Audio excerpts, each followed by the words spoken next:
Okay, so let's just delve into some of the things I wanted us to like discuss, which is Hmm. majorly music distribution and music project management. I realized that okay, we are in the era where a lot of artists are going independent Hmm. right now, even though you know that that's like almost 60% of the market is being controlled by the majors, but let's say the rest, the 30% and some of the up and coming artists. And that was the reason why I decided to do the backstage show so that we can at least be able to like have these conversations and be able to like give out tips and tricks that that can help independent artists out there to effectively, you know, build their brands. Not everybody would be signed by labels. Hmm. Not everybody would have access to companies like Empire Records. You guys just distributed UI's QT for Olamide. I know you guys already had a partnership with him like since last year, and you've been pushing Fireboy, right? Yes, so we have a JV with YBNL. So 50-50, we go in on everything. We work hard, they work hard, Okay. they work very hard. We Yeah, work just very hard, yeah. and So yeah, it's a nice partnership. and that's what is reflecting in how successful this project that you just dropped. It just shows how effectively you guys were able to distribute this particular project. So that's one thing I wanted you to like walk us through. What's the process like when it comes to music project distribution? What are the things that is required from the artist, and what are the things you Empire Record does to ensure that okay, the effort matches each other, and then you can effectively achieve the results that you guys were able to achieve. Let's start with the fact that Olamide, because we're using this as a case in point, right? Yes, yes. Um, um, Olamide is in the beautiful parts in his career and his life. He's constantly True. growing and he's making music that will push people to listen. You know, he's making music that it's different, it's new for him particularly.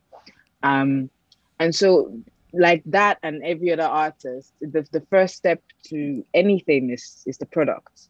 Because Yeah, every other thing does not exist without a good product. true. So yeah, so I would say, okay, if we want to say draw a bullet point of what you're looking at when you're going to say, okay, we have a record coming out first. First thing is artists on their end, they're working on the stuff, the A&R and the stuff, they're working with the producers, you know, all of that. If they True. have an inspiration, if it's a project, you know, like a body of work, or even if it's just a single, whatever the case is, when it's done and it's ready, and again, obviously, it depends on the level of involvement that you have with your DSP. I mean, with your distributor. Some of them, if Okay. it's just a standard, and if this is, I'm guessing, you know, obviously, lots of the audience that people that are listening are mostly guys that will be doing stuff themselves. Yeah, Um, true. yeah, so you probably have a distributor who is not involved in the process prior to when you give in the final music. So all of the stuff before then is on you. You have to make sure that you have good, well thought out music. But well thought out music in that even in the process of the music, while I'm not saying that take away from the creative Aspect. setup, yes, of it, a really, really beautifully inspired a piece of work already starts up the marketing process before you even know it. Yeah. Because if it's something that has depth, by the time you bring it to your team or to whoever it is, they can already see how they want to sell it. You're True. bringing UI Skatai, you're bringing a new body of work that shows a whole new phase of Olamide, and at the same time, um, you know, just with the name, right, the company, there's already a story Yeah. behind it. There is a, it's he is. We know we've been saying, oh yeah, he's Badu, he's big, he's that, but he never really shouts about it. And now Yeah. there he is. He found the star, the UI Skatai, that is literally one of the biggest stars that exist, but Yeah. people don't know about it. True. And that is who he is. So it was, you know, it already It's a gave play you a of beautiful story to yeah, tell. a backstory Exactly. already.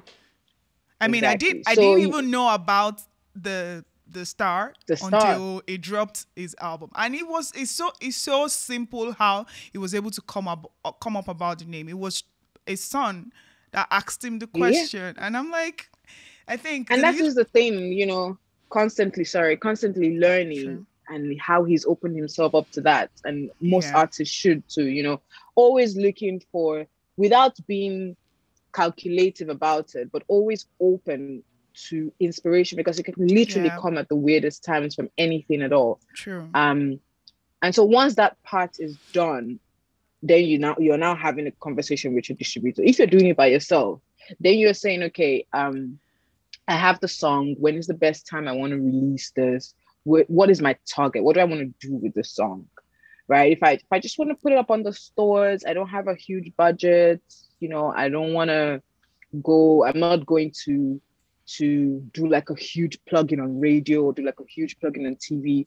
Then you're focusing on the DSPs alone, right? And Okay. obviously your core markets. You're focusing on your core markets. Then you want to start thinking, on the digital side, sorting out the digital side is, okay, you have the wave, you have the artwork, you have all of that stuff. You want to submit it, but you want to give enough time between when you submit and when it's supposed to be To be released, so up. that Yeah. you give yourself enough time to start to reach out to editors and to start to True. pitch your music, because so much music is literally put on the internet every Yeah. day. And for yours to be singled out is a huge big deal. I think I saw stats one time. I'm bad with numbers, like, off my head, but it was like in the millions of songs that are put across the world globally. Wow. And so for your song to be picked out on a Friday or on a Monday or on a Tuesday, whenever the store wants to decide to turn over Yeah. support and be giving support, you need to be intentional about reaching out to the people that curate this support. Spotify makes it easy for artists to do directly, because they have Spotify for Artists. You can pitch from the back end. So, Yeah. and I think they have at the very least 7 working days, which is already a week, Okay. right? Yeah. Yeah. Seven is over a week. So people who are always so fast and always so in a rush to release stuff will lose that timeline of being able to get the music in front of the Spotify editors. It's Oh. similar with Apple, right? It's like working. The way I always say it is, if you want, it's like marketing, it's like advertising, right? Every space that they're giving you could go to someone else that brings them more clicks. So Okay. why should your song be in a playlist at number 2? Why should your song get a banner? Why? Oh. So now it now becomes a pitching process. So if you need to have a story, but you need to know the right people to speak to, and that one I can't say, oh my gosh, these are the right people to speak to, because you have to do your research on different Yourself. platforms, from Apple to Deezer to Spotify. Like I said, Spotify is really easy. You don't need to be looking for the Yeah. editors. You do it from the back end. Okay. Deezer also, Boomplay, and then putting the music, not just saying, okay, I've got new music come out, that's it. You're literally making a pitch. You're making a marketing pitch. Yeah. True. You're saying, I've got the song. This is what it's about. This is essentially, you're trying to tell them why they need to prioritize your stuff Your on their song. platform Oh. over everyone else. And if you don't have the luxury of being a Kiss Daniel or being a Yao Tog that people are already excited about, Yeah. then you have to tell your story with that.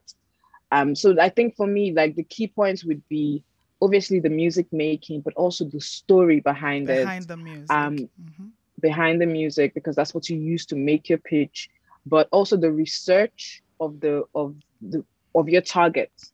When I mean your True. target, I mean on the business side. We'll talk about the fans later, but like the research of the business side of your targets. If you want TikTok to be where you want to go, you want to Okay. research who could help you out there. If you want, you're targeting Boomplay, you're targeting Spotify, you're targeting all those places. Your research on how best to reach out to those people would also be key. So that would really be it. And then when that's just for like the setting up process, right? When all of that Okay. is done, you've reached out to the editors, all of that.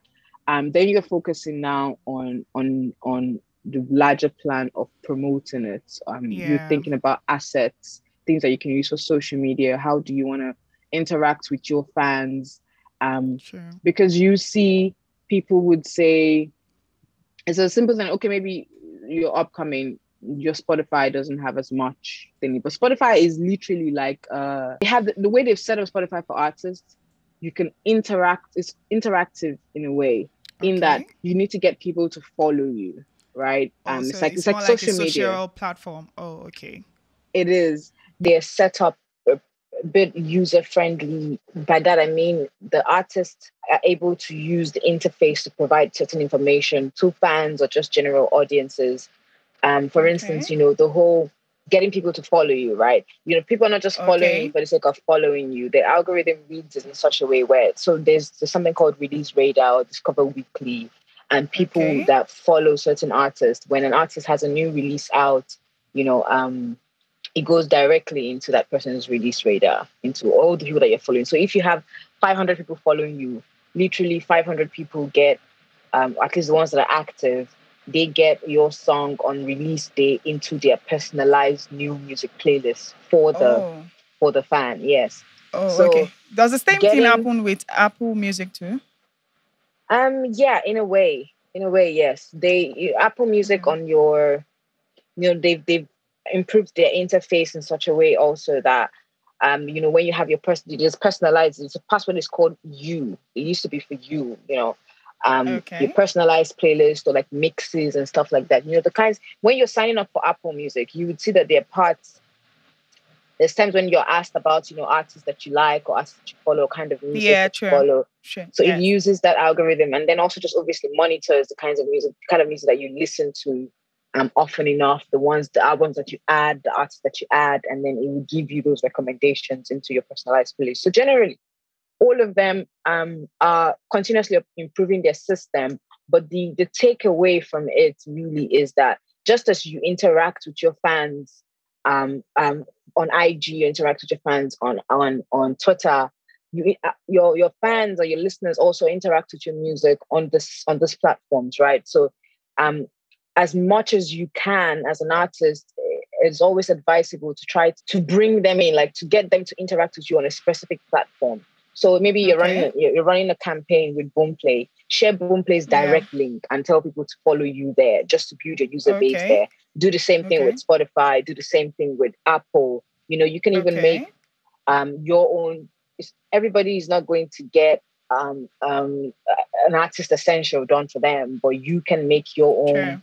say, best of Mobad, for instance, or best of Oxid. I Okay. mean, I'm sure Oxid has an excess essential, but you get my point. Like, keep interaction going. So it's not just Yeah. you release the music and then leave it there. You have to Yeah. come up with creative ways to get people to engage with you on certain platforms, right? Yeah. On True. Spotify, for instance, if you have your artist playlist created by yourself, it could be like a complete collection of Chike, for instance. And Chike is the one that, if it's not an official Spotify playlist, but he's Okay. curated that, or his team has curated that. And then you can set it as your artist pick, that anytime anybody goes onto your profile, what they see as the thing that you're suggesting for them to listen to as your artist pick is Okay. your complete collection of songs or your latest song, for instance. When you have a new song, Okay. pick that. So it's just, doing your research and playing around with all of the different tools that this DSPs have made available for people to use Okay. and utilize to keep fans coming back, to keep them interacting with your content on there. So far, distribution wise, I've touched on getting the content right to start Yeah. with. True. Then the other side is focusing on people who are doing the distribution directly, which means you also have to do your Yes. research on who to reach out to, and then do your Yes. research on all the different features or utilities that are made available by the different DSPs to engage with your To audience engage more. your. Okay. Yeah. And Yeah. then if you are, for instance, if you do have a distribution partner that you talk to, that means that they're doing a lot of the pitching. A distribution partner that is doing the pitching. Okay. Because some distribution Okay. partners are not pitching, they're just handling the technical thing of being a channel. You put the music and they take it to where it needs to get to. So they're not doing the labor service of pitching.